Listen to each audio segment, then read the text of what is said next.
It is Super Qualifier Weekend in CUFLA.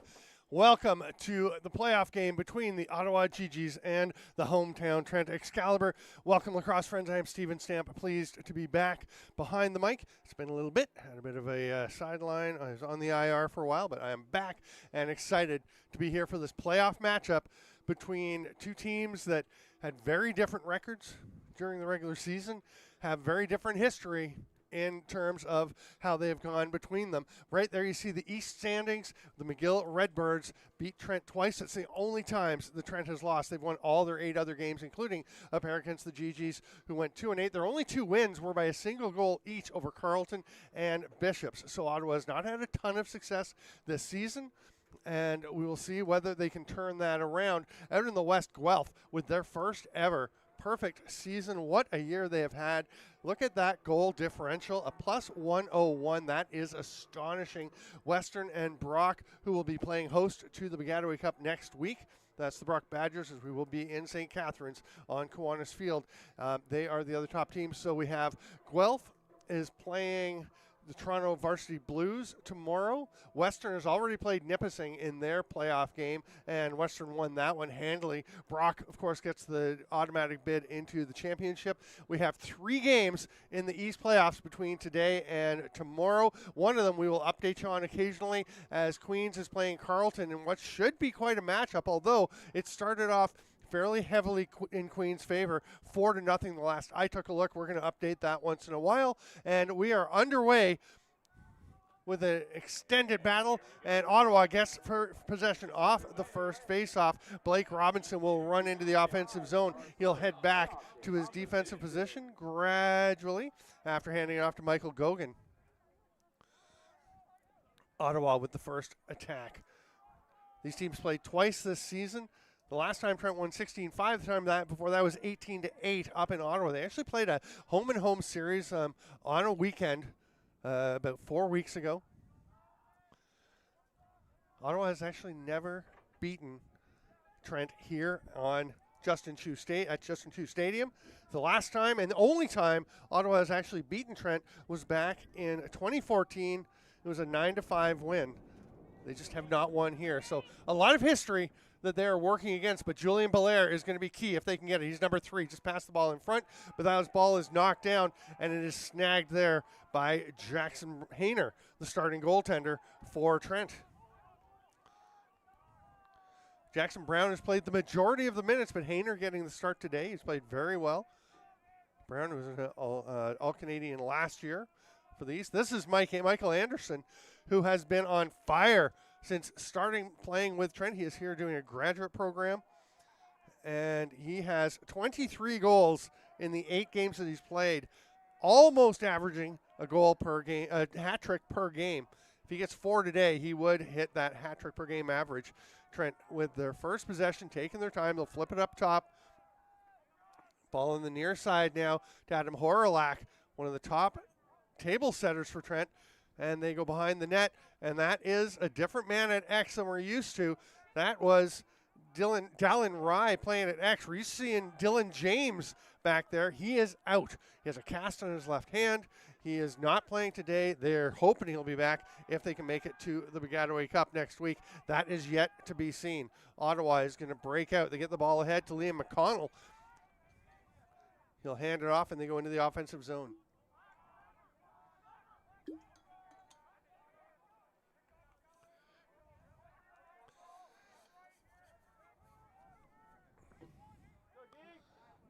Belair starting from behind the goal line. Flipped it out there to Gogan. They keep moving it around.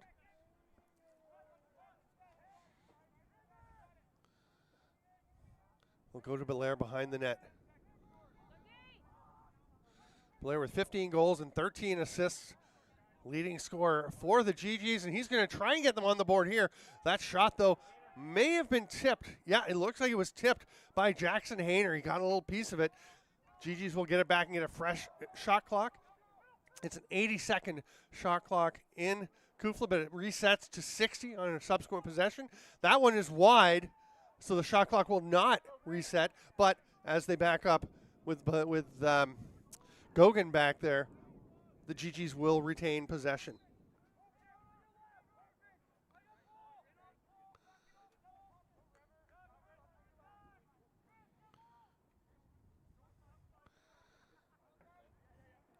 Back to Gogan. Julian Belair not out there for this shift, which is a little unusual. You're seeing tons of him on the field. Zachary Moen, nice little change of direction.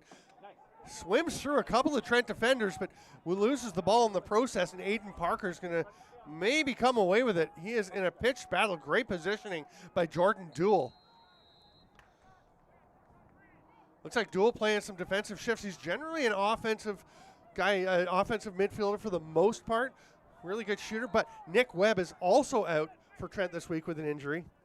He has been one of their key defensive middies, All-Canadian last year at the position, and he has been a key player for them, so it's a big loss for them to have James and Webb out of the lineup.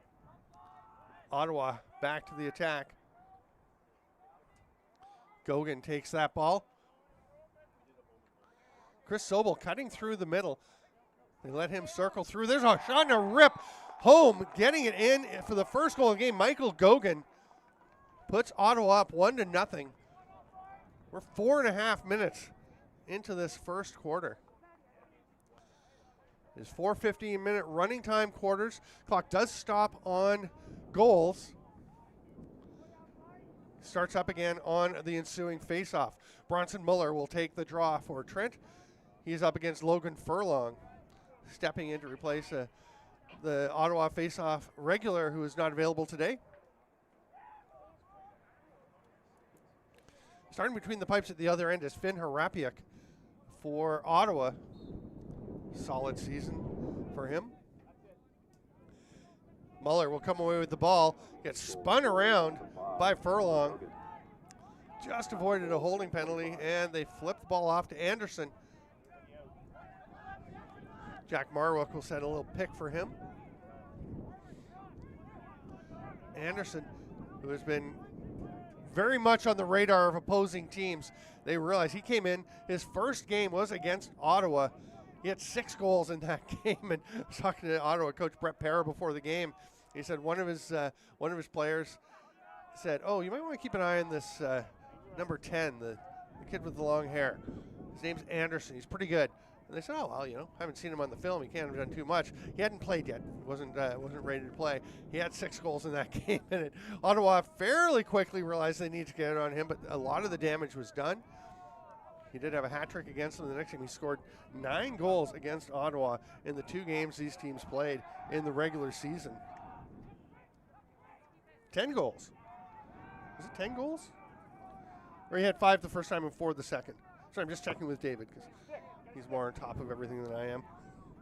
Ottawa gets the ball back, and they rush up into the offensive zone. McConnell again on the run. You'll see some of that from McConnell. He'll push the ball up into the offensive zone. Nice little drop pass, but they weren't ready for it. I think they just got it. It just rolls past Bruce Monroe, and that's going to be a turnover.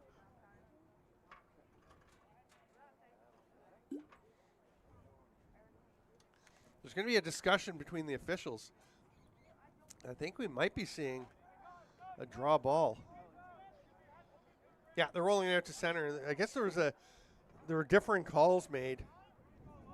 So they're going to have a face-off away from the center dot. You almost never see this, but Muller and Furlong will line up at center, but halfway between the circle of the Excalibur shield and that wing face-off spot. Ball pops loose, and they have tons of room on this side of the field to work with, and they'll come away with it. Jack Marwick gets it ahead.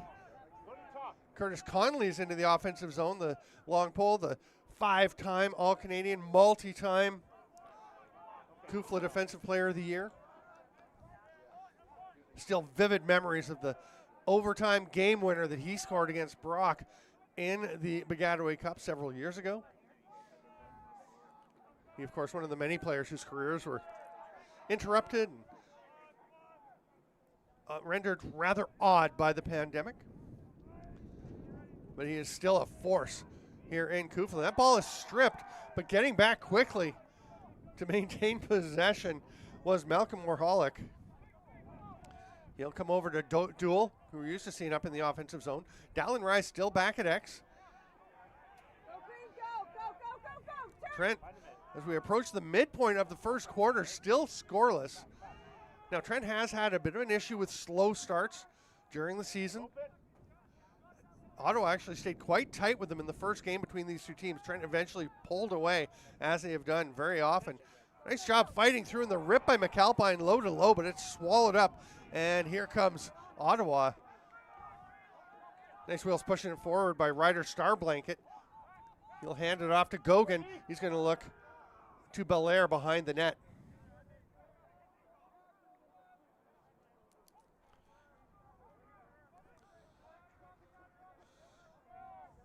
Ottawa taking their time. They're going to get it across to Zachary Moen on the near side.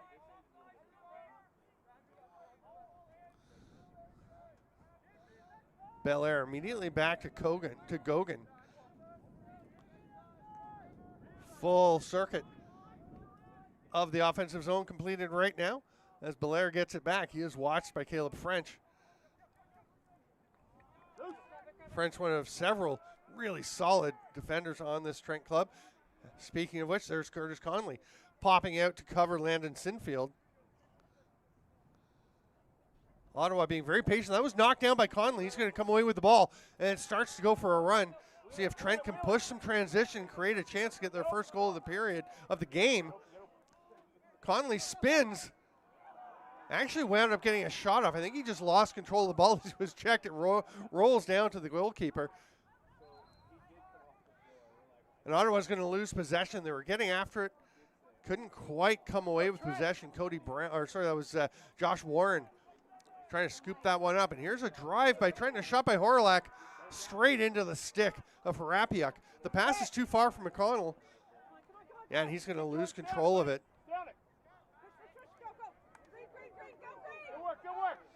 Scooped up there by Duell. He'll hand off to Anderson. Everybody picked up by Ottawa. Good defensive transition work there by the Gee-Gees. I don't know, you're watching this team and you're thinking, how were they 2-8 on the season? They're not a bad lacrosse team. They tend to have stretches in every game where they have some breakdowns and will give up a string of goals. If they can avoid that, they can compete throughout this game. And Trent probably going to have a little more difficulty than usual, taking advantage of opportunities with Dylan James out. He has been so important. There's a rip and a goal, though, the first of the game. Adam Horlak just rocketing that one underhand. Other players need to step up. I mean, they've got guys who can score here. Horlak had 6 goals, 11 assists in the regular season. Here's McAlpine, who's really more of a scorer, but he's going to play a feeder here. McAlpine with 23 goals in the regular season, 7 assists. That will be his 8th of the complete season. And that's what you need, is the guys to step into different roles. Trent ties it up 1-1 as we were down to just over 5 minutes to play here in the first quarter.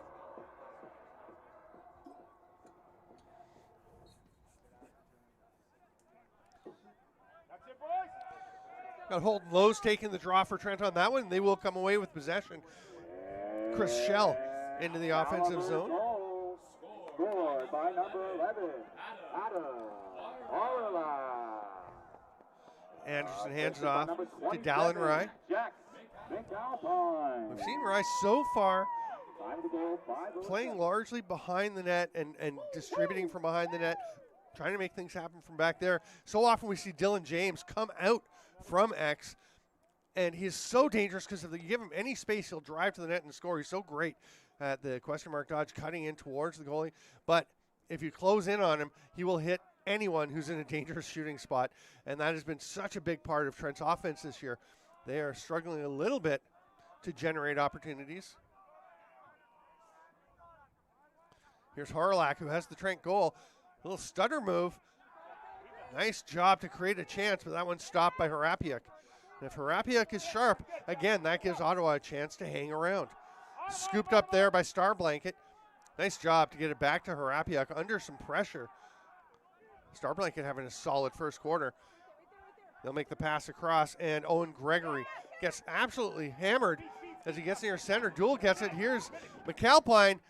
Yeah, I don't like a goalie's chances on that one. You give McAlpine that kind of open space, and he is going to blast it home. Again, 23 goals in the regular season, tied for the team lead. Look at this effort. Jordan Duell Actually, the player looks like he may have just slipped a bit. Duel kind of held up, turns to make a forecheck, knocked the player off, and McAlpine, that's way too much room to give Jack McAlpine. Michael Anderson, again, also had 23 goals for Trent, playing 8 goals, missed their first couple of games. Dylan James with 20 goals and 16 assists on the season. 16 assists is very high in the league's overall standings.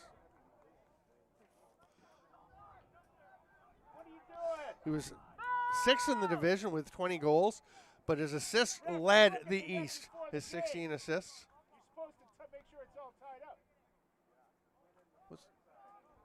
Was that goal waved off? That one? The other one. Oh, I did not see why that didn't count. Okay, so apparently it's still 1-1. Sorry about that.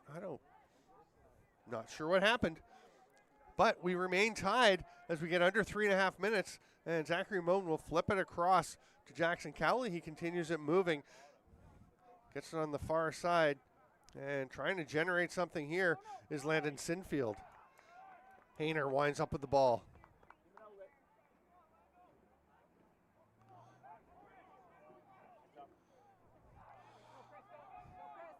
Shell, nice job to avoid the check there. Flip the ball across to Muller. He's going to take his time to get it to Duel and head for a change.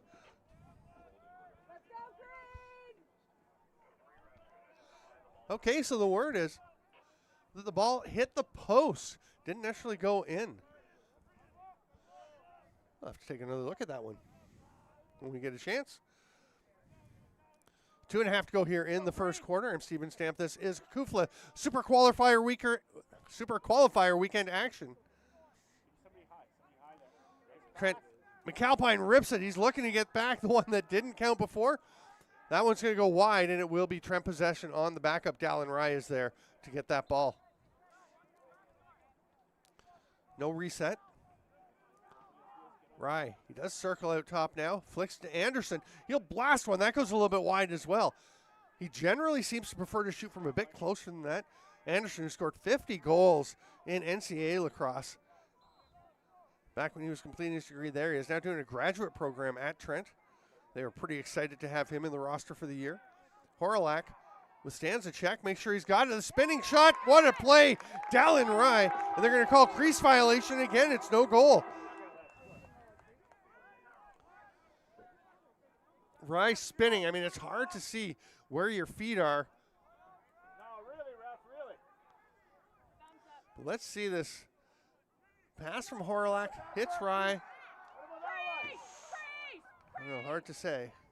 We're going to have a goal at the other end, and you can hear the Trent fans yelling, crease, crease. They think turnabout is fair play, but you can only call it if the guy's in the crease. And the official was right in position, to be fair, at the other end. It was tough to see for us on the look.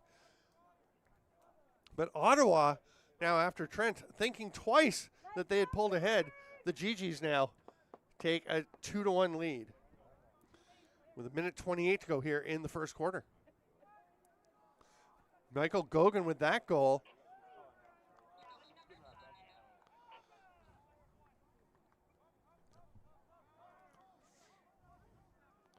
And it's going to be a face-off violation, which means Ottawa will take possession and land in Sinfield.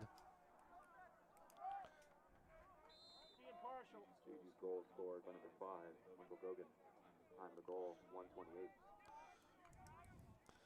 Gogan moves it on to Belair. Nobody behind the net for Ottawa. Parker drifts down, throws it back up top. Belair takes that pass right here. He's number 3, shoots it. That's off target, but it will be backed up by Aiden Parker. And he's going to go scoop up a ball from the back line as we're into the final minute of this first quarter.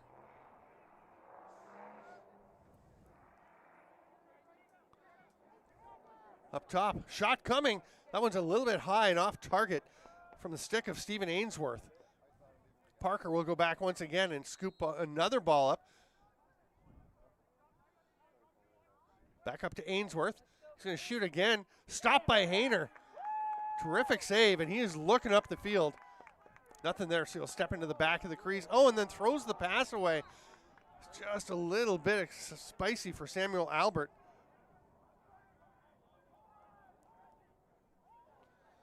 Ottawa's going to get the ball with 25 seconds to go.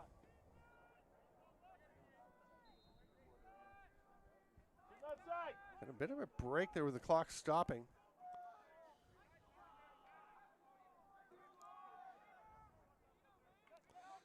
Here's Gogan. He's got a lane. He'll shoot, scores.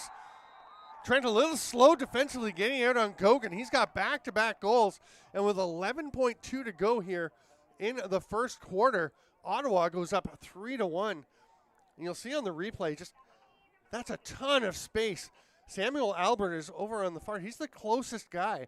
There was just nobody near him. Albert comes across to try. I don't think that's on Albert. I don't think that's his guy. He was just coming to try and help. Let's go, Green. My goodness. 3-1 Ottawa. It's not really shocking, given that Ottawa has tended to play Trent close early in games. Trent has tended to have slow starts, and Trent is missing Dylan James and Nicholas Webb. But when you look at an 8-2 Trent team against a 2-8 Ottawa team, obviously the team in green playing at home is going to be the favorites. Right now, they have some work to do if they want to battle back from this 3-1 deficit at the end of the first quarter. This is CUFLA Super Qualifier Weekend. I'm Steven Stamp. Thanks for being with us at Justin Chu Stadium. We will be back in 2 minutes with the second quarter.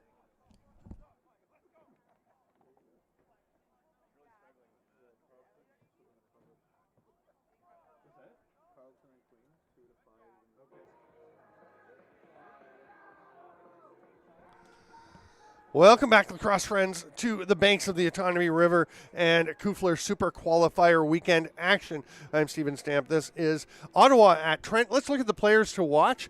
And with Dylan James out, that puts a bigger load on Mike Anderson. You can see those 23 goals in 8 games, only 2 assists. He is a shooter and a step-down shooter. He likes his time and space, and Trent has done a great job creating that for him. A lot of that came from Dylan James, so we'll see how that works out. Can he get rolling? That would be a big difference. Sean Kennedy, 5 goals and an assist in the 2 games between these teams today. He had 20 points on the season. You can see a good chunk of his points came against Trent. He is number 25. We have not seen a ton of Kennedy so far, so I'm sure both teams hoping their players to watch can step up and take on a bigger role here. And just an update on the out-of-town scoreboard in Kingston. Queens University Gales over the Carleton Ravens 5-2. And they are, let's check the play-by-play, they are in the fourth quarter, actually. So that is a very low-scoring game. Trent trying to stop this from being a low-scoring game. Behind the back pass, doesn't connect from McAlpine. Ball still loose. Muller comes not away with it, but it is picked up by McAlpine. Anderson is there. He's going to watch this play develop, and Anderson well outside.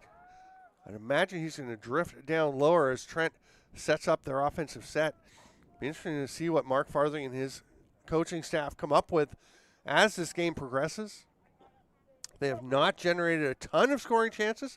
They had a couple, obviously, the Dallin Rye goal where he stepped in the crease was waved off, and the McAlpine goal was no goal. We thought it was a goal at first. Turns out it went off the post, then was not clearly across the line.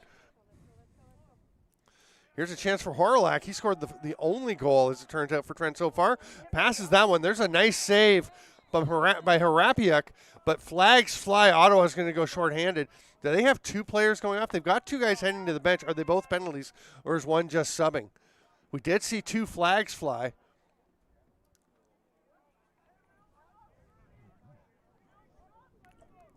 Okay, it's just the one penalty. The other player was going for a change. So the penalty going to Cameron Fraser.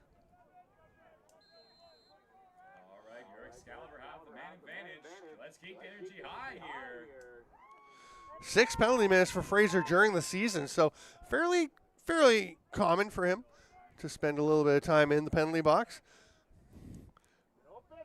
Pass down low, Rye playing up at the top here, and he makes that pass in a quick bury, and the Excalibur have one back.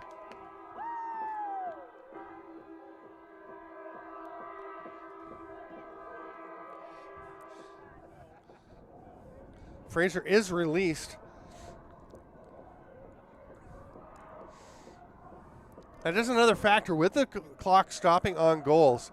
It does have an impact on penalties. If a player has a non-releasable foul, their time doesn't tick away while the next face-off is waiting. So it can allow teams to save their timeouts for one thing. Sometimes you'd have to take your timeout to try to take advantage of having that man advantage. Ottawa into the offensive zone.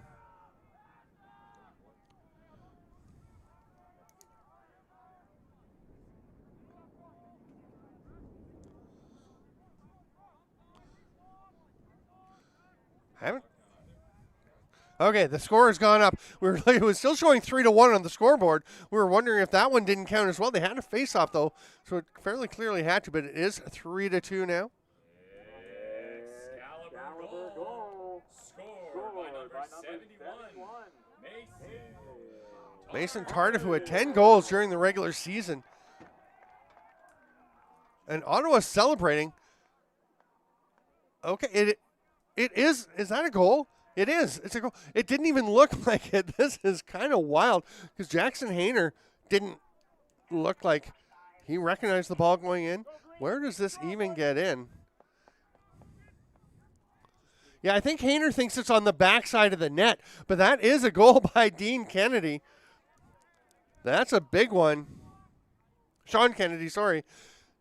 Squeaking it through, and it's 4-2. Quick response by the Gee-Gees. I think Hayner's still trying to look and figure out how that ball got in between him and the post. Actually, kind of went in off his leg, I think, or certainly his sweatpants, and got into the black mesh. So look for him like it was on the outside. And here's possession for Ottawa off this faceoff.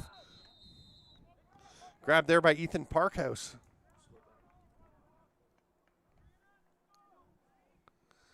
And Trent's going to take a timeout. And Mark Farthing will chat with his troops. His assistant coaches, Riley Martinell and others, are going to have a talk with their crew. But they're going to try and figure something out. You can see the offensive unit gathered just to the left of center field. And you know everyone from around CUFLA is looking at this box score. You can, again, go to CUFLA.ca. You can get connected to all the scores. And out of town, it is 5-3 now. Carleton has gotten one back. We thought that was going to be a very good matchup. Those were two teams who were very closely matched. Queens at 5-5, Carleton at 4-6. +7 for Queens, -7 for Carleton in the goal differential. But they were definitely quite closely matched during the regular season.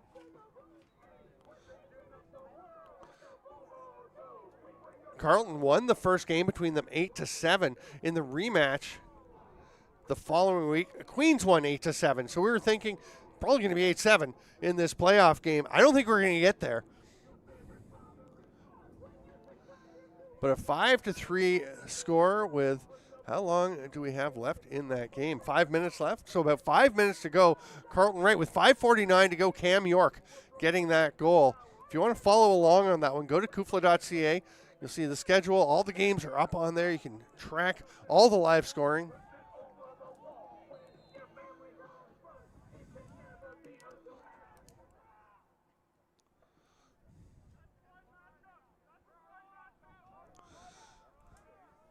So Ottawa with possession.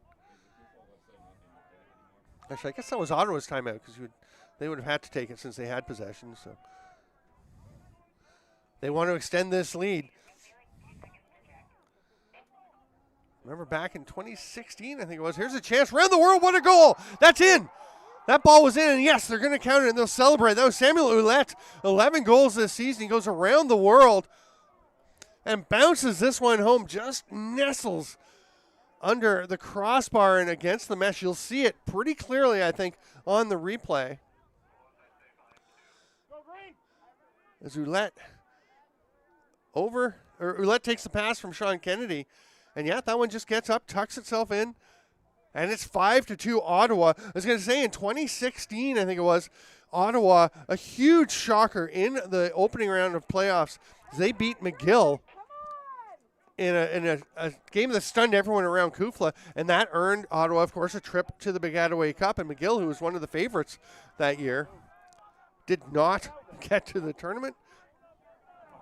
Ottawa looking to do it again. Curtis Conley will have it, and he's going to see if he can push something. He'll head back. Nope. He's going to stay for a moment. Now he'll return to the defensive end. Horlak joins Anderson with the ball.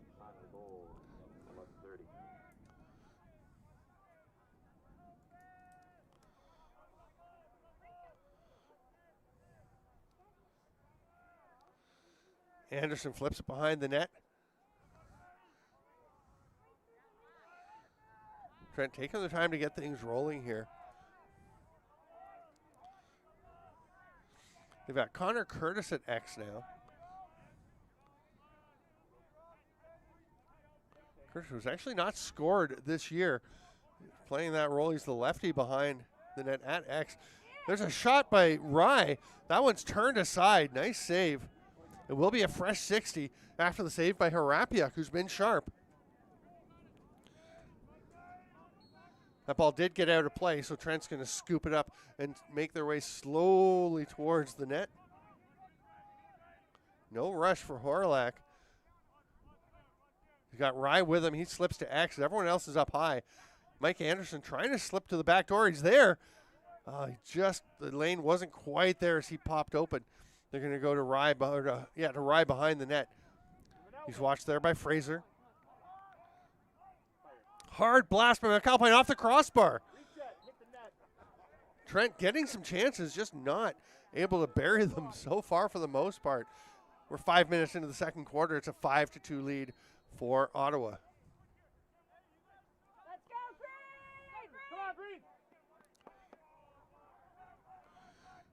Spin from Harlach. He'll slip to X. Fraser on him. Mentioned the Cameron Fraser had 6 penalty minutes in the regular season. You can see why he's a pretty gritty defensive midfielder.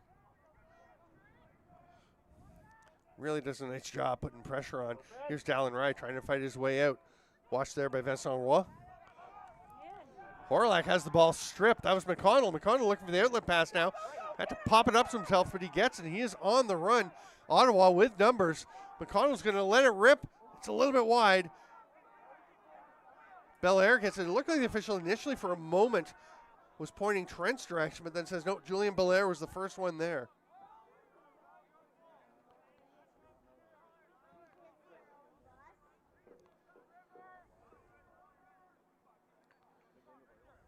Go D.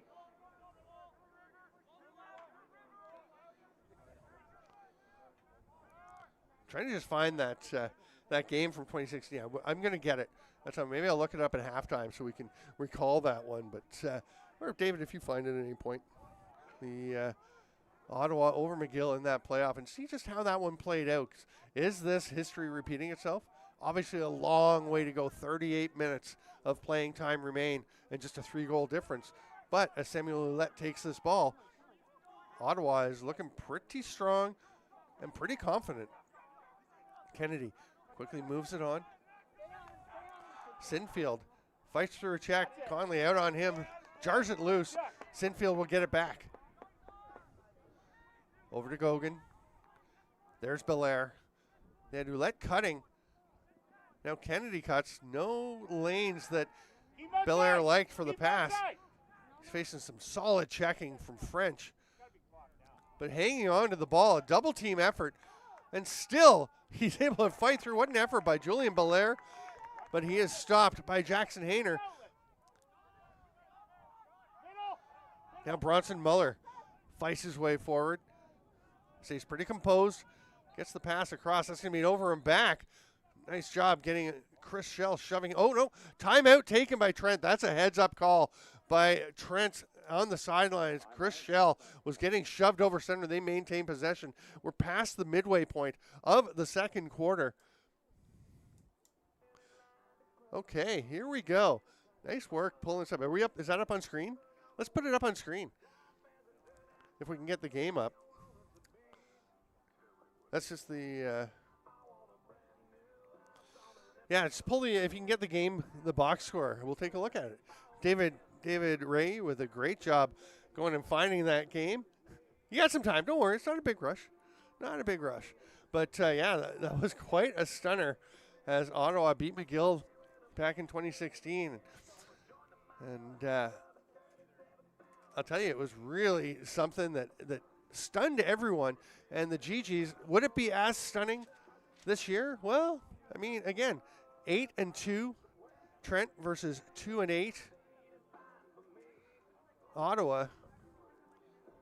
That season, McGill was 7-3, Ottawa was 0-10. That doesn't make sense. They wouldn't have played each other. Maybe I've got the wrong. Oh, never mind. I'm looking at this year. Let's look at 2016. Yeah, McGill was 11-1. Ottawa was 3-9. Trent actually finished first in the regular season. They were also 11-1. So second place McGill, playing 3-9 Ottawa. So 11-1 McGill that year against 3-9 Ottawa. That's not that different, 8-2 versus 2-8, is it?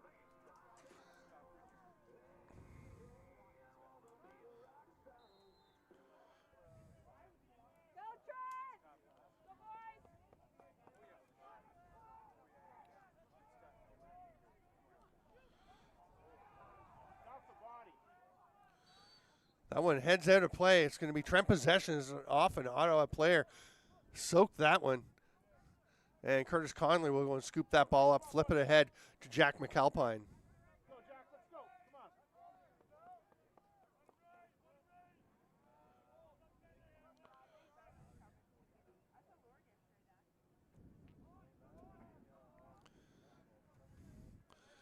Trent trying to fit one through.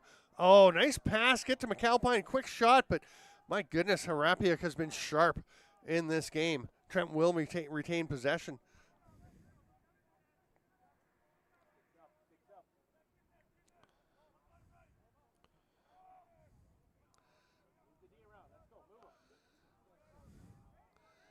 Horlak takes this pass.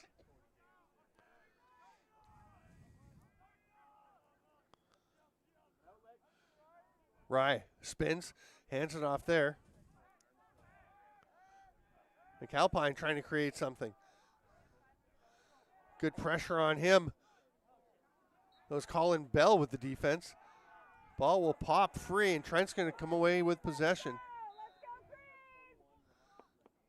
Dallin Rye going for a run. He's going to leave it there as the shot clock expires. So Trent got the ball back, but they only had about 3 seconds on the shot clock, maybe 2, so they had to drop it there.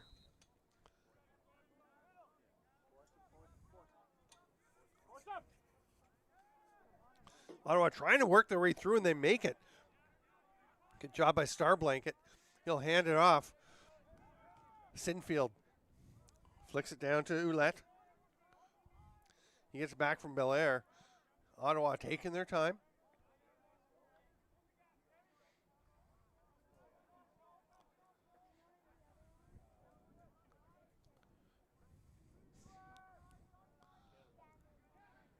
I think what we're going to do is stay on air at halftime for a couple of minutes and just look at, I'll go over that score. I don't know if we can pull it up. Oh, did you just have the update? And I missed it?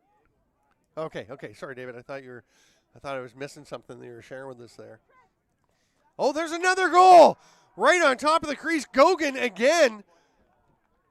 And Trent is looking kind of stunned as they fall behind 6-2, and the Gee-Gees are feeling awfully good about the way things are developing here. You see Gogan just slips away from the defender. The slide comes, but just a little bit late. And he gets the shot off. That was Holden Lowe's arriving with the bump, but the pass from Zachary Moen in, and Gogan tucks it home.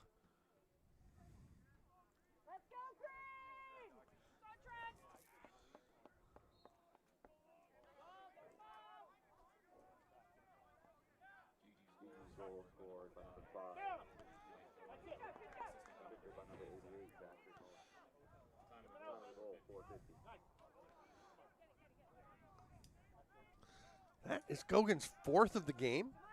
Wow. So he is having a huge game.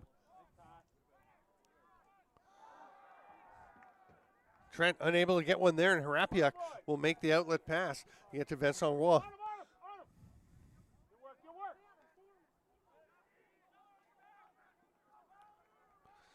Michael Gogan, who had 2 goals in 10 regular season games. Doubles that today with his 4 so far. And Ottawa continues to hang on to this advantage and extend it with a 6-2 lead.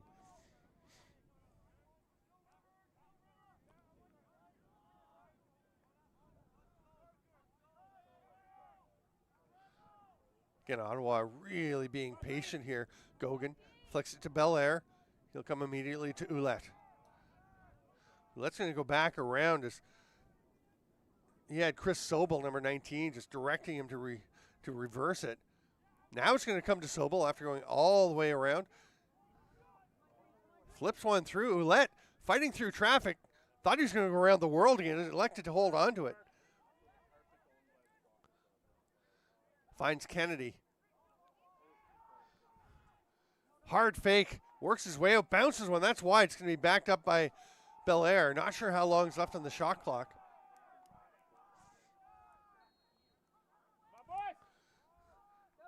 Belair passed off. Gets the shot. And that is...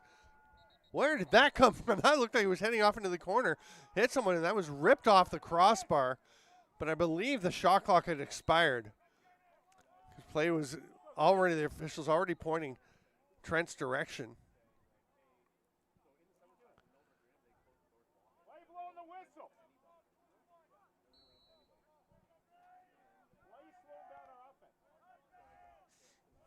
Not sure what the call was there, but we will continue with Trent in possession. 2.5 minutes to go here in the half. Trailing 6-2. Horlak. See Anderson in the high slot. They got to see if they can get some space for him. There he goes and buries it. And Anderson just kind of backed himself out of the check into a bit of space. The defender headed up on the other Trent Excalibur player. There's Anderson on the yellow line, number 10. You can see he's just going to back away here a little bit. And absolutely rips that one as he takes the pass from Horlak. And beautiful play. Trent gets something back. It's 6-3, 2:11 to go here in the first half. This is Super Qualifier Weekend.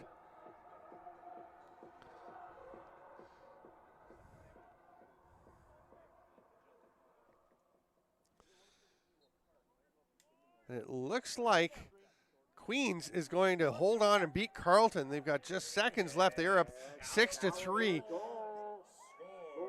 Same score that we've got here, but they are very late in the fourth quarter at this point. Anderson with the goal to pull the Excalibur back within 3. Anderson is over there waiting again. Muller took a look at him, but he also saw Liam McConnell lurking.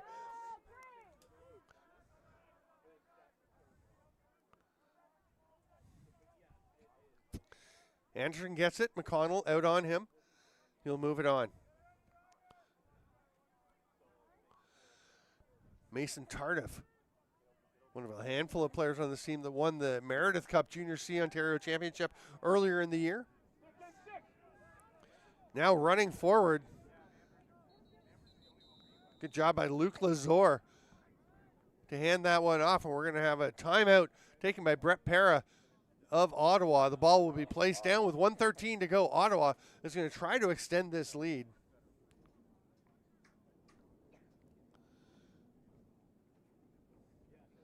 So as we have this timeout, I'm just going to talk you through a little bit of what happened when Ottawa beat McGill in that game 8 years ago.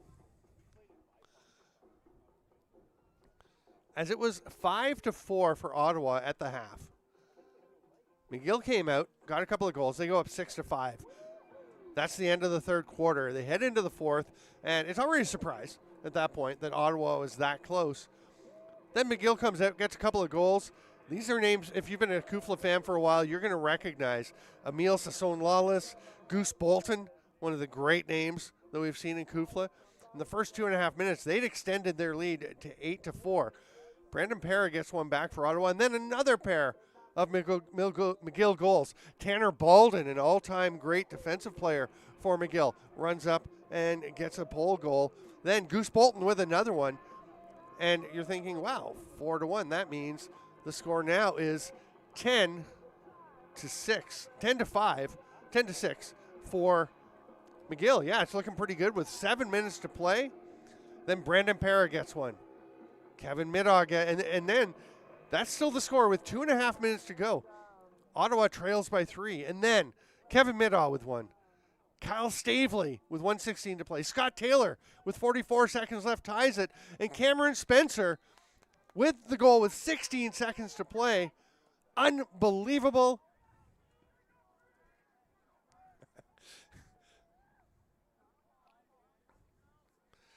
The terrific LSM play in that game, in that matchup. And as I'm hearing from someone that they dominated the ground balls and just managed to turn that around. Now Ottawa wants to repeat that lightning in a bottle they caught 8 years ago. They're taking their time, working this clock down. I believe they are able to work for a last shot if they want. Again, we can't see the shot clock, but I think there was 1:11 showing, 1:13 showing, I think, when they took time out. So, yeah, they should be able to wait, as it appears they are doing, for a last shot. Bruce Monroe hands it off there to Ouellette. Down to 17. Belair flips it in the middle. Ball stripped from Zachary Moen. Can Trent get it? Still loose. It's picked up right into the crease, and it's a goal. It's not how they drew it up, but what a goal. Unbelievable for Michael Gogan. Wow. 7-3. Fifth goal of the game for Michael Gogan. Again, he had 2 regular season goals. This is just shocking to see what they are doing. With 4.4 seconds left, we're probably not going to get any more scoring in the half.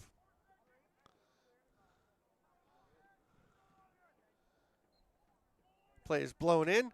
Ball pops out. Big goose there, and time will run out on the first half. So the score at halftime, Ottawa 7, Trent 3. We're going to take a break for about 12 minutes. Oh, but first, here we go. Beautiful. Nice job, David Ray. We are going to stay on board. You can see right there the way that this played out. Again, Ottawa trailing 2-1 in the quarter. Have a really good second quarter as they score their 4 goals and take a 5-4 lead at the half. But then the third quarter, McGill has a couple of goals, and then look at the fourth. That is all over on the right. Look at that. Sassone Lawless and Bolton with goals. McGill pulling away to make it an 8-5 lead. Brendan Parra gets one back, 8-6, but then another pair of goals. It's 10-6 and 5 straight goals, including the late goal with 44 seconds left for us to tie, and then 16 seconds left. Maybe not quite as dramatic as this late goal we saw here, just 4.4 seconds from the end, but certainly more dramatic because that is a game winner that launched the Gee-Gees to the Baggataway Cup. Can they hold on and do it again, or can Trent replicate some of the second half success that they enjoyed in games earlier in the season? We'll see. I'm Steven Stamp. This is Super Qualifier Weekend in CUFLA. We'll be back in 10 minutes.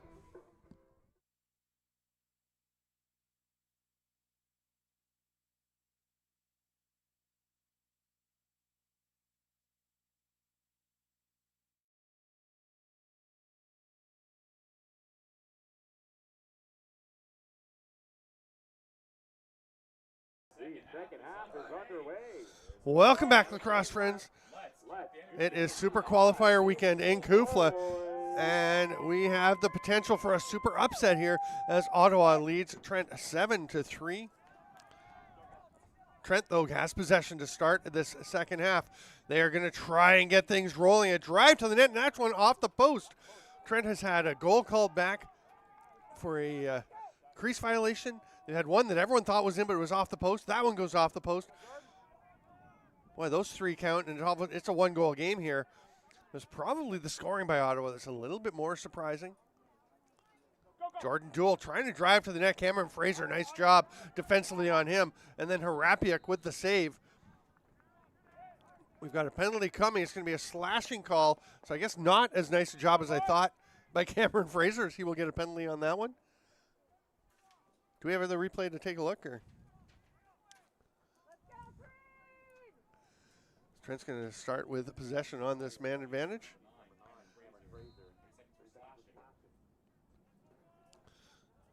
Anderson hands it off. Be interesting to see if they can create space for Anderson. It looked like he might have a shooting lane, but they got a defender over on him pretty quickly. There's Anderson in space again. You just got to get it to him. Shot by Adam Horolak, and I don't know that I like that shot from way up top with Harapiak looking right at him when you've got your guy Anderson who scores a hat trick every game. They're in space over at the shooter spot. Trent really seemed a little discombobulated offensively with Dylan James out. Vincent Roy up in the offensive zone. He's primarily a defensive midfielder, but he can certainly play up front. He's number 99. And now he's heading off. He'll get back over center so they can get Landon Sinfield into the offensive zone, and then he'll head to the bench to get a long pull out.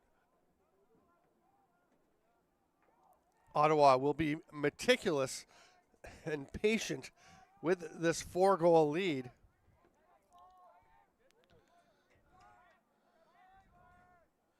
It's a pretty quiet crowd. It was a late arriving crowd today. This is kind of windy and maybe might be a little bit of rain at this point. Ottawa pushing now. Belair from behind the net. Circles out, watched by Conley. Gets a shot off. Jackson Brown between the pipes now for Trent, and he will make that stop. So Brown comes in at halftime. See if he can spark the Excalibur. I don't know that you can put their 7-3 deficit on Jackson Hayner, the starting goalie. There were some pretty close looks for Ottawa. We had the Around the World finish by Samuel Ouellette at one point. Ouellette. Here's Horolak.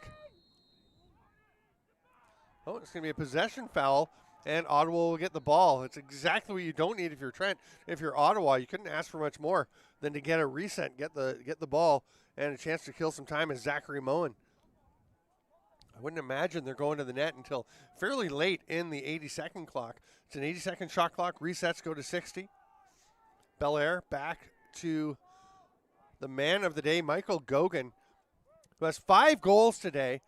His previous career high for a season came in 2022. He had 5 goals that season. So this is a stunner that Gauguin has 5 goals in this one game. He has 11 career regular season goals. That pass is low for Ouellette, but he is able to contain it. Conley races around to get on to Belair. That's a nice job defensively because Belair looked like he rushed that shot a little bit with Conley getting out on him as Belair tried to come out from behind goal line.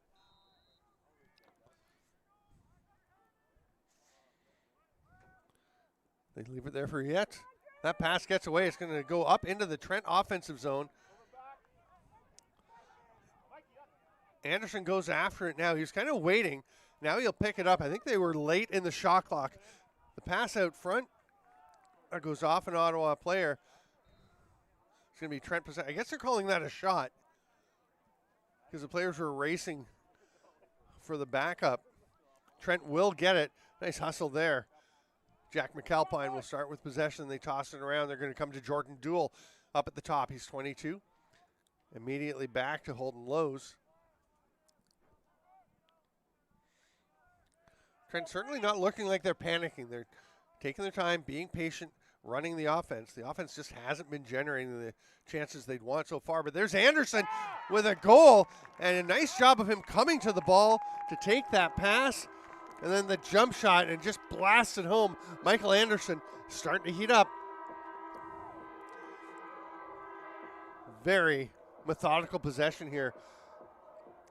You can see Anderson right there just popping out to get it and actually running away from the net.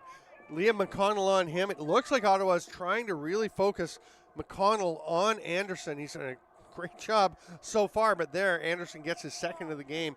Trent's going to be looking to create more opportunities for Anderson to shoot. It's a 3-goal game, 7-4 Ottawa leads.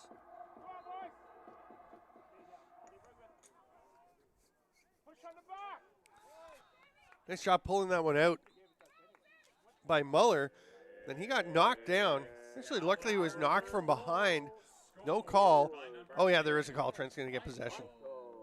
There we go. Samuel Albert. Assisted by number 44. Gets it to Mason Tardif. Time of the goal, 9:30. That's Anderson from Lowe. Lowe's has it on the far side. Moves it down. McAlpine keeps it going. All right, fans. Rye over to Anderson. Here's Tardif. And back to Duel.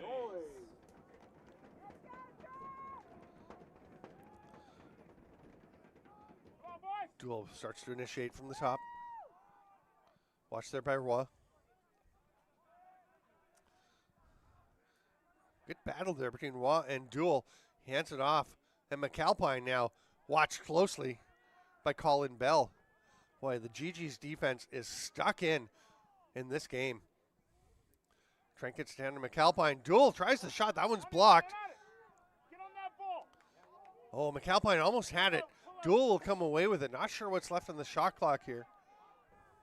Oh, and that pass is, I think it was to McAlpine. It looked like he thought it was to aiming for someone else. He just kind of pulled his stick down. Maybe it was too high for him to reach. From here, it looked like he could have gotten that, but that's kind of encapsulating the way Trent's day is going. They're just not quite all on the same page together. Really missing their lefty attack, Dylan James. Here's Julian Belair behind the net. Out to Huyette.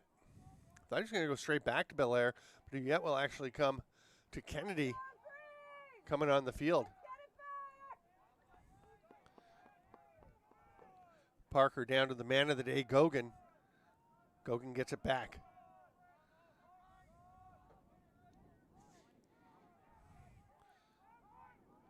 Kennedy, watched by Muller. Flips a pass over to Huyette, who protects it with one hand. They get it through. Gogan, they're looking for the sock trick, and he is denied by Jackson Brown. That's a big save. He shares a glove tap with Austin James. James brothers, they are brothers. Dylan and Austin live nearby, about a half hour away from here. Part of what brought Dylan down for grad work here at Trent. Sean Kennedy. Near side to Sobel. He keeps it moving. They go back up to Kennedy. Rips one, saved by Brown. Double clutched a bit to get possession of the ball after he knocked it down, so no chance to push the pace. He'll take his time. You have a 20-second clear clock to get over center. So you're not going to see the long, drawn-out goalie just standing there with the ball that we used to sometimes see. I'm a big fan. Keeping the pace moving. Ottawa with the strip at center. And Belair heading to X. Close coverage from Holden Lowe's. They try to make the pass out front. It doesn't connect. But an Ottawa player, the first one there. That is Huyette. He'll come up to the top to Zachary Moen. And we're already 9 minutes into this third quarter. Had just the one goal scored by Trent. Now a flag going down, another flag. Flags are everywhere. 3 flags on the field, including 2 pretty close to the net. Might actually be in the way of players trying to go and play. That pass gets away, but Huyette tracks it down.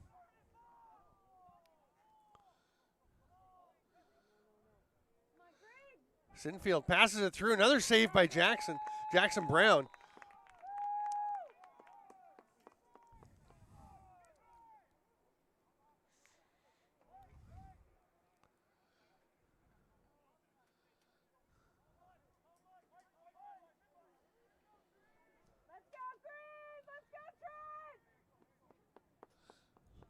I thought it was Bronson Muller heading. He's actually going to come back on the field.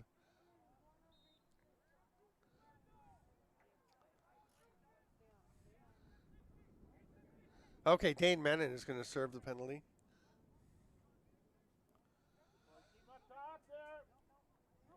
Oh, another save. Jackson Brown. He has been sharp here in the second half.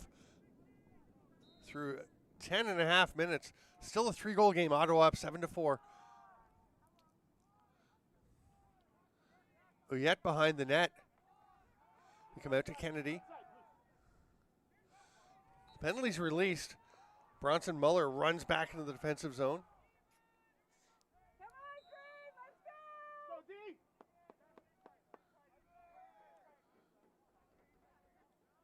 I think. Yeah, Trent's only got 3 long poles out. I'm a little surprised they didn't give someone a long pole there. Okay, no, they've got 4 now. They've got 4. Maybe I was imagining things.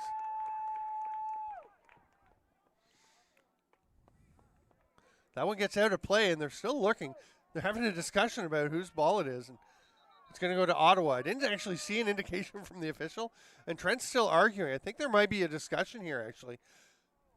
The one official saying it's off of a Trent player and out of play, so that's going to be a reset for Ottawa. Great news for them as we hit 3.5 to go here in the third quarter. Oh, what a rocket. Landon Sinfield absolutely blasts that. Goes far top corner, high to high, and he's a little banged up after getting flattened after the goal. This is Bel Air. Nice little behind the back flip that doesn't actually connect with its target, which was Dean Kennedy or Sean Kennedy.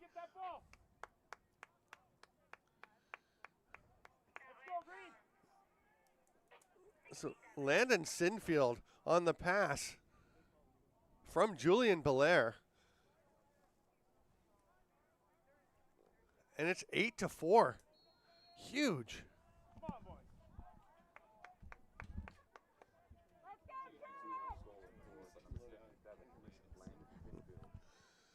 So we will go to Trent with possession in the offensive zone.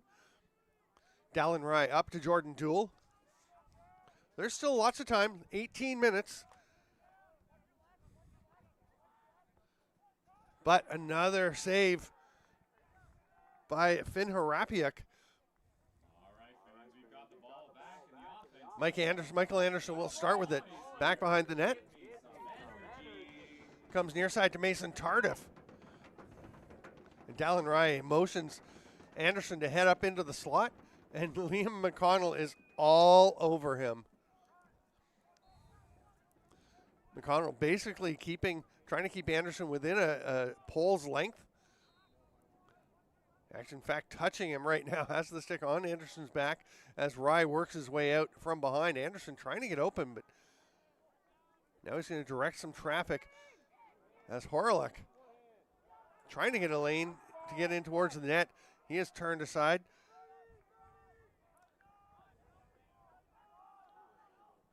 Here's a chance. One more pass, and they get it out to McAlpine, who ripped one. It's going to be a fresh 30. I think the officials are trying to decide whether that did get off of the goaltender, in which case it would be a fresh reset. They get the 60 seconds. Get it down. Get it down. Rye will head into the back zone, end zone, to get a fresh ball. And we have a timeout taken. So with 1:48 to go in the third, it is 8-4 for Ottawa over Trent. Michael Gogan with 5 goals. What a day he is having himself. Gogan outscoring Trent all on his own. For Trent, Michael Anderson with a pair of goals. Adam Horlick, he had the first goal for them. Seems like forever ago, and Mason Tardif added one. For Ottawa, in addition to Gogan's 5, you got Sean Kennedy with 1. The recent one by Landon Sinfield and Samuel Uyet with that round the world earlier in the game. So what a situation for the Excalibur. I mean, 4 goals in 17 minutes is not unheard of. It's certainly not a huge ask for them, except that nothing seems to have been really clicking for them so far.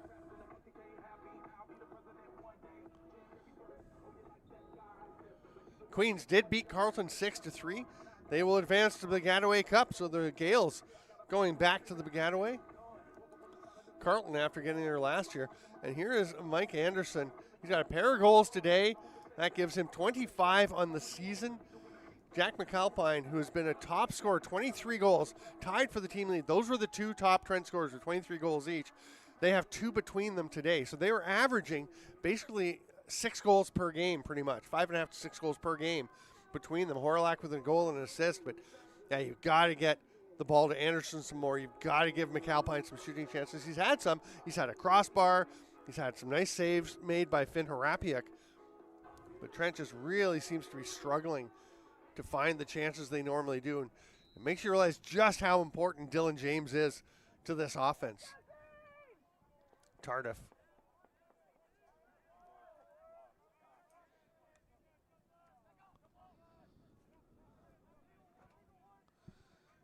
Ball across to Rye, who's come out from behind the net. McAlpine circling. He's got some room. He'll shoot. Did Harapiak get it? I'm not sure whether it was wide or if it went off. Didn't see a indication for a reset, so it looks like shot clock will continue ticking, but Trent is probably okay with that. They want to go to the net pretty quickly anyway. And there's a chance. Another save by Harapiak as McAlpine is flattened following his shot.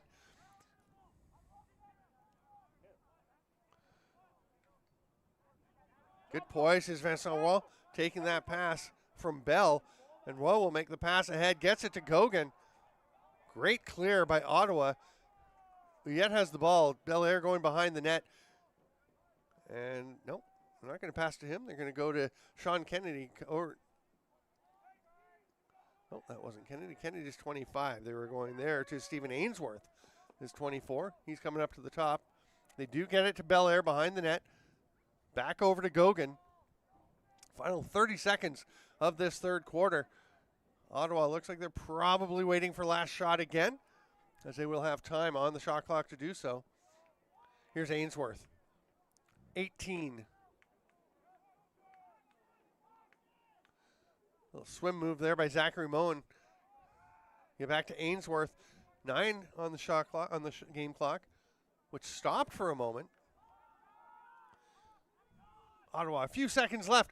And there's a rip from Sinfield, who scored a rip earlier. So there's 1.8 seconds showing on the clock. Out on the field. Belair's going to start. He's got to step into play.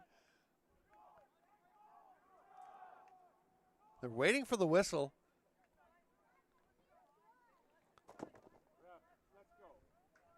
Oh, they're putting it back up to 3 seconds.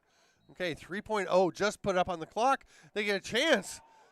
Ainsworth with the shot. That's going to go off of Jackson Brown. He pounds himself in the head after a huge save. And we'll go to the three-quarter break with the score. Ottawa 8, Trent 4. I'm Steven Stamp. This is Super Qualifier Weekend in CUFLA.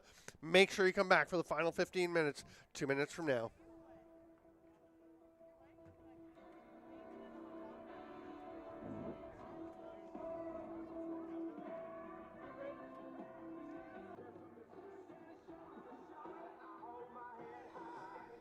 Welcome back, lacrosse friends, to Super Qualifier Weekend. The Ottawa Gee-Gees are 15 minutes from landing a huge upset. The 2-8 Gee-Gees lead 8-4 over the 8-2 Trent Excalibur. Trent with first possession. Holton Lowe's has the ball off the draw, and they will set up here.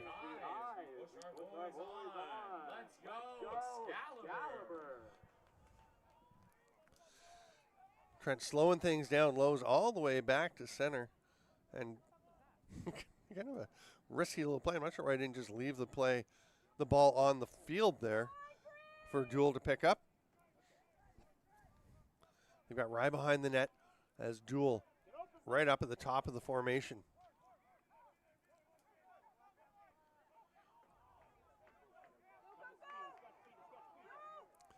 Drive down. That pass to Horlak gets away. It has been raining. The ball's getting a little slick. Horlak, nice job to keep that in play. He was right over in the corner. He is running out, has some speed, makes the pass, and the shot by Dallin Rye stopped again by Finn Harapiak.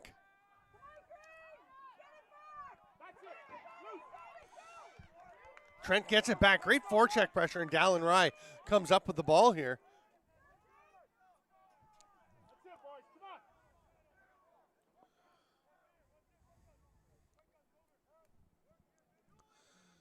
Taking their time. Duel.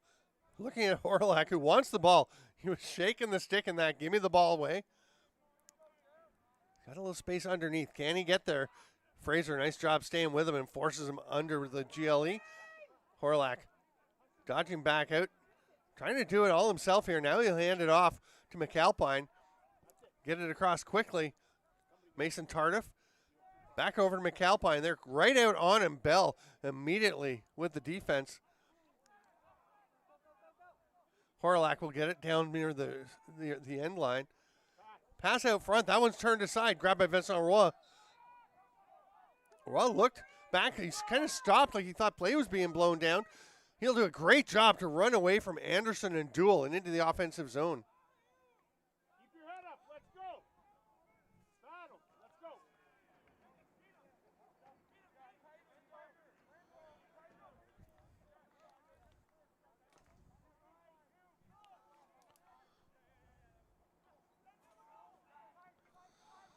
Ottawa, of course, taking their time here with a 4-goal lead and 12 and a half minutes away from a berth in the Baggataway.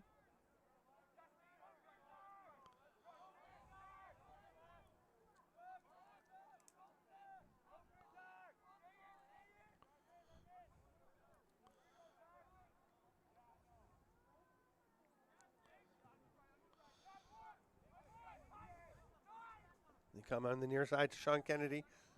He's watched by Lowe's. Belair from X. Circles out. Conley all over him. Belair's okay, backing away and trying to reset. Little sidearm shot. No problem for Brown on that one. That's the kind of shots you don't mind your goalie seeing.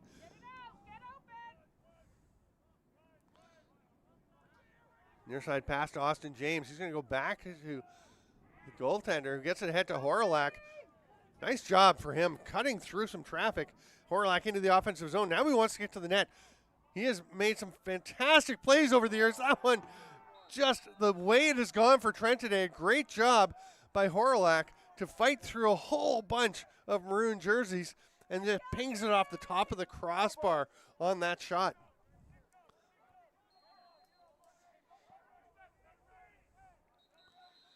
Here's Horlak with it. Play's going to be blown down. They're going to have a violation on the change, and it's turned over to Ottawa.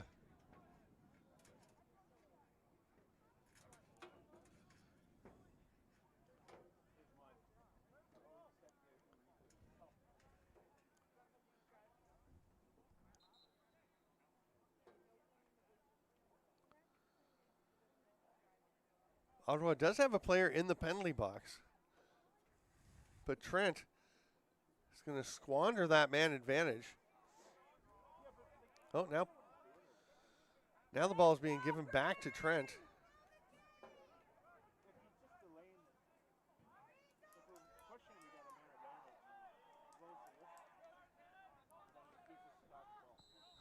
Ottawa gets their sixth player back out.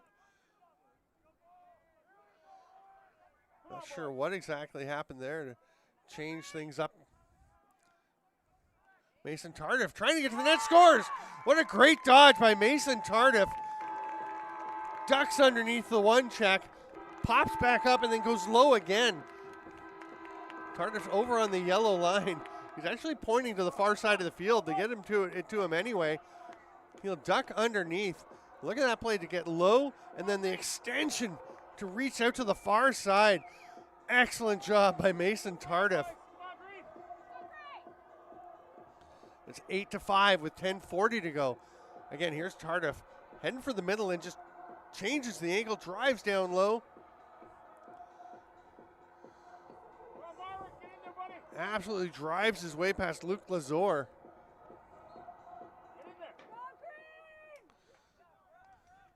Nice hustle in by Frederick Major to come away with that possession. Gets it ahead to Yet. Score by number 71. It's a 3-goal game. Trent will look to get this one back, but Ottawa is going to take their time here again with possession in the offensive zone. Ainsworth flicks it back to Yet, who's going to go to Belair.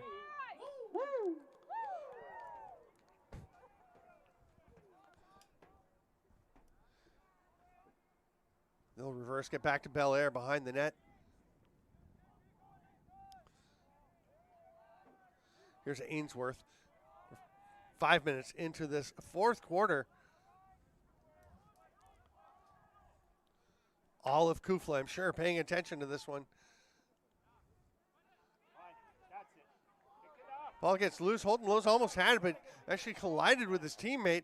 Ottawa will get it back. That's a pass, though, and it's going to get out of play. Oh, they're going to call it a shot. Okay, that looked like a pass to me, which would have resulted in Trent possession. But as a shot, Ottawa can back up and retain possession here. Trent played, obviously, 10 regular season games this year. They scored 4 or more goals in the fourth quarter 3 times. So they do have a chance, but all of those, first of all, were with Dylan James. All of them were in their first 3 games of the season. They've not scored more than 3 in the fourth quarter since then. Here's a chance as they look for their second. Their last 4 games of the season, they scored 1, 1, 1, and 2 goals in the fourth quarter.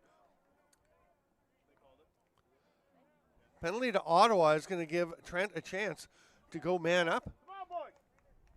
We'll see what they can generate, and they're going to take a timeout and really try to set this one up. So 8:47 to go, an 8-5 lead for the Ottawa Gee-Gees.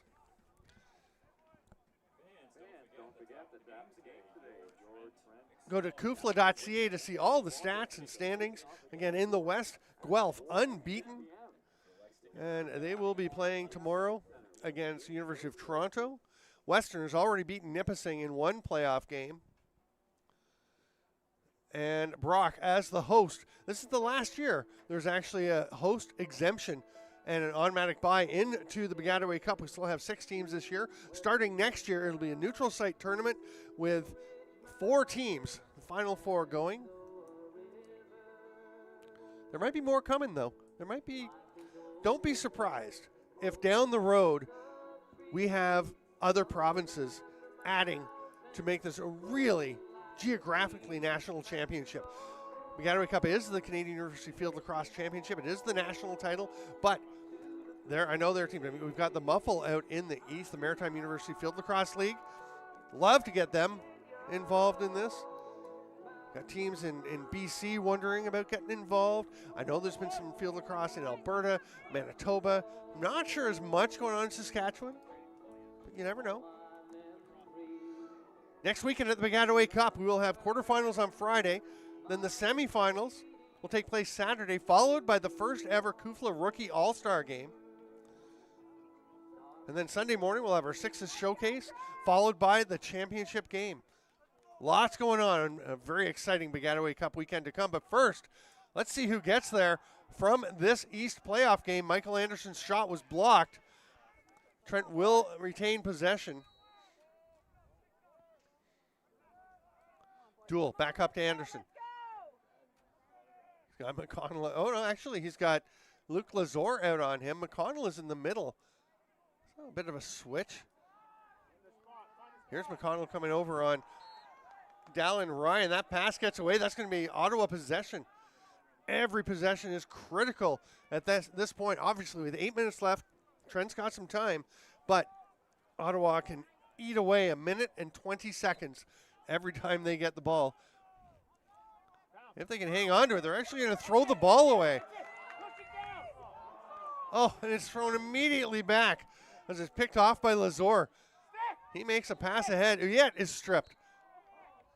Oh, Ottawa, that is a timely timeout. Uyet was triple teamed. The ball popped out, but before that could happen, Brett Para calls the timeout. That is a sound strategic decision. That kind of play can make a difference. in a game. It's 8-5 Ottawa.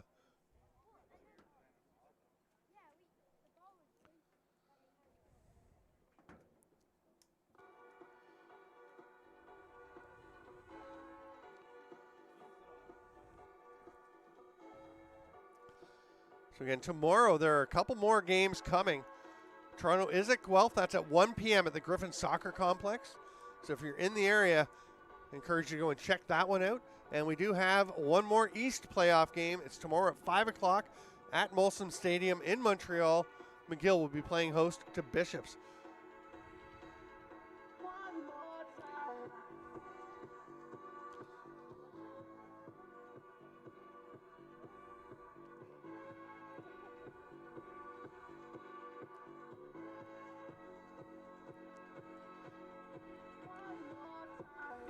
Just about ready to get back underway again.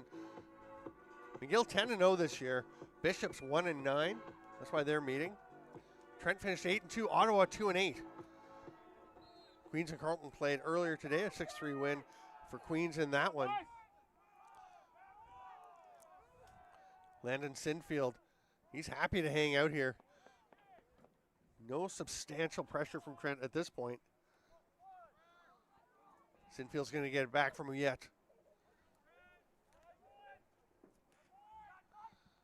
Conley's behind the net watching Julian Belair as Belair gets it. Conley will shadow him. Trent not going into huge pressure at this point. They obviously feel like they've got enough time to make things happen without putting themselves in dangerous positions by over-aggressive defense. Moen comes near side to Sinfield.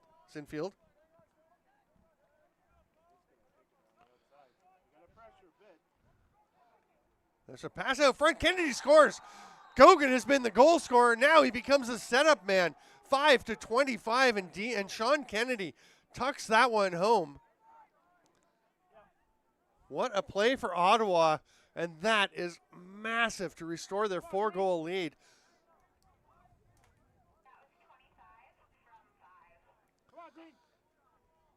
Nice job as the right-hander, Kennedy, gets on top of the crease and just catches it with his body, turns to his stick side, is actually towards the net, and just throws a twister. And Trent unable to take away that passing lane, and it's a 9-5 lead. Trent's defense has really been a centerpiece of their success over the last several years, building around Curtis Conley. They've had other players. I mean, you've got your Caleb French. You've got guys like Curtis Romanchuk. So many really good defenders over the years for Trent.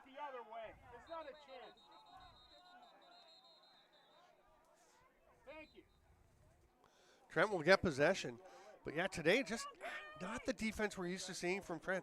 They just haven't made it as difficult on opponents as usual. And Curtis Conley gets stripped on that forecheck pressure, but they get it back. Conley has it again. He'll hand it off, and McAlpine is going to set things up. It's 9-5. Just over 6 to play here.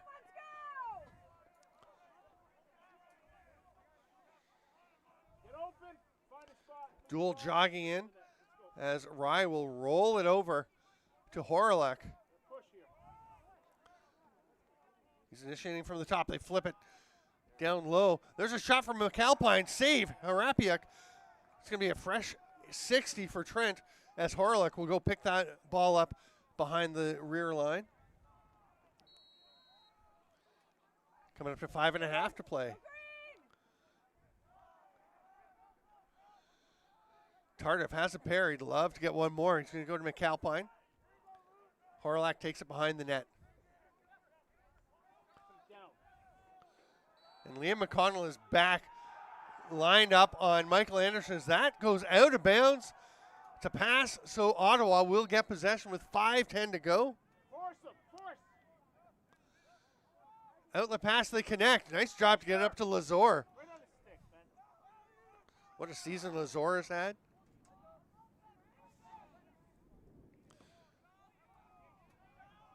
Here's Vincent Roy. He's going to make the pass and head to the bench.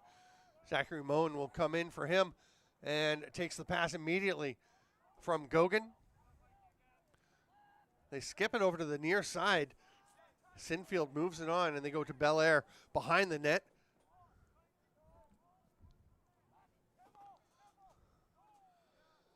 The ball pops away, but Kennedy still the closest to it. Manages to stay in bounds, passes it across, and Uyet flips it up. It's a shooting lane for Sinfield, and he puts it in. It's 10-5. Ottawa is doubling up Trent.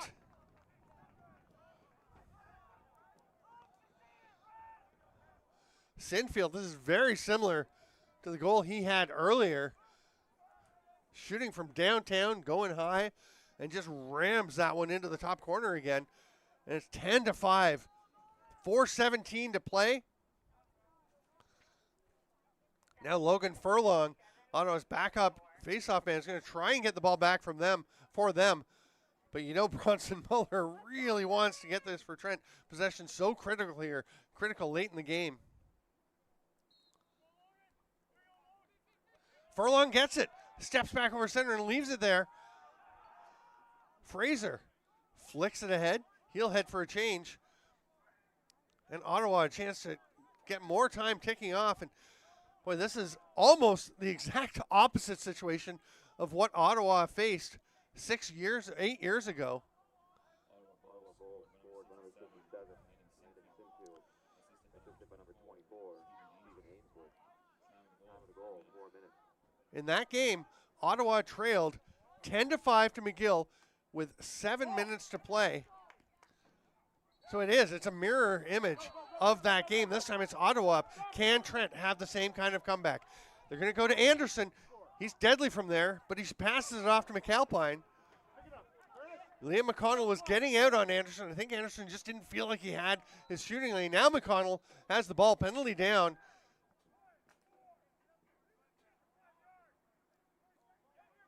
Let's go, Green. Come on.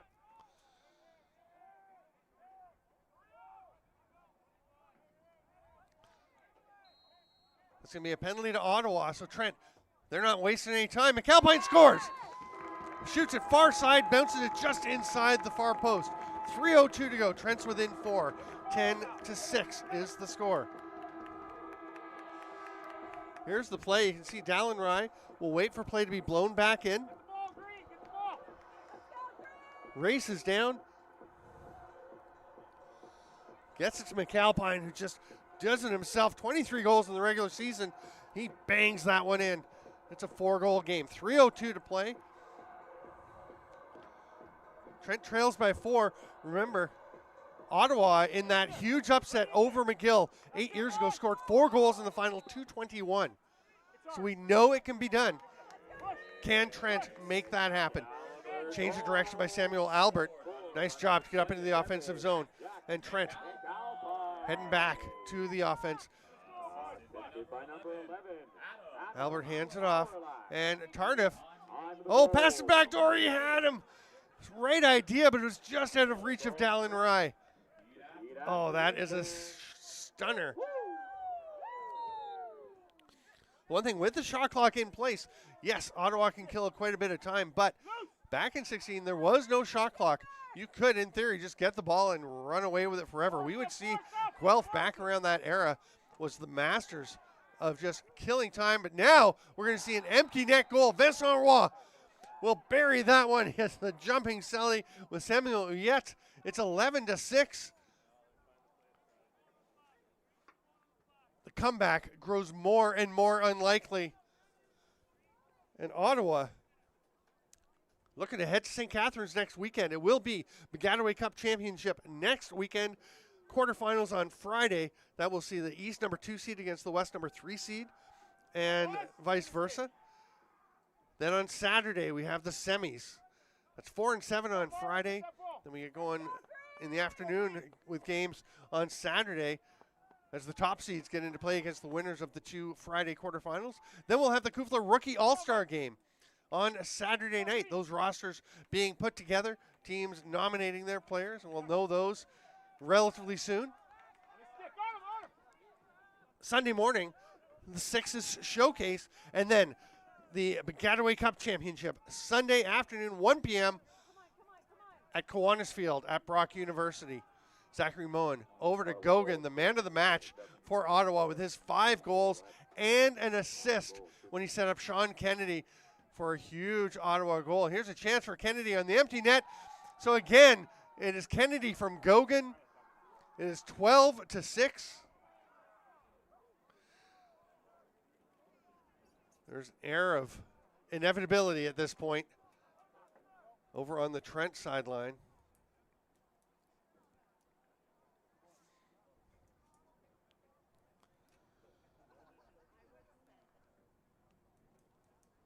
Go green. Remember, we got 2 games tomorrow.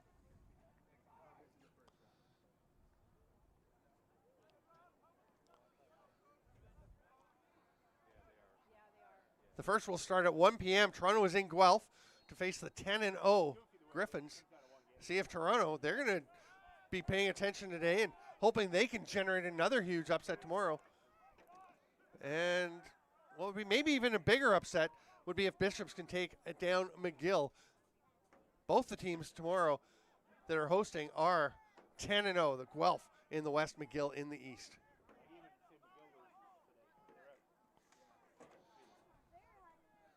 Sinfield just protecting the ball. 1:11 to go. The net is empty. Sinfield not going to bother going for it. He'll just back away. Julian Belair wants the ball on the far side. Jackson Brown headed over in his opposite number 3.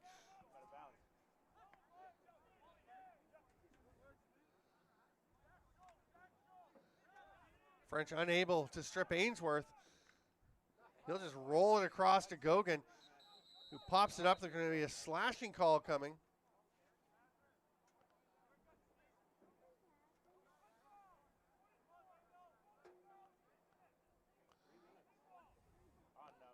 Or a roughing call. That's going to be Ainsworth heading off. Get one, boys. Get one. Let's go. So Trent with the man advantage. 40 seconds to play. Duel rips one. That's well off the mark. They'll get the backup. We are in stop time as it's the last couple minutes of the fourth quarter. Not sure if that's going to be enough for Trent Horlak. Down, McAlpine rips, save. Finn Harapiuk. And again, as much as Michael Gogan with his 5 goals and pair of assists has been huge for Ottawa, Finn Harapiuk has been sensational for the Gee-Gees between the pipes. I mean, I think you've got to go Gogan as a player of the game, but nice reverse whip attempt there by Jordan Duell. It's wide, though.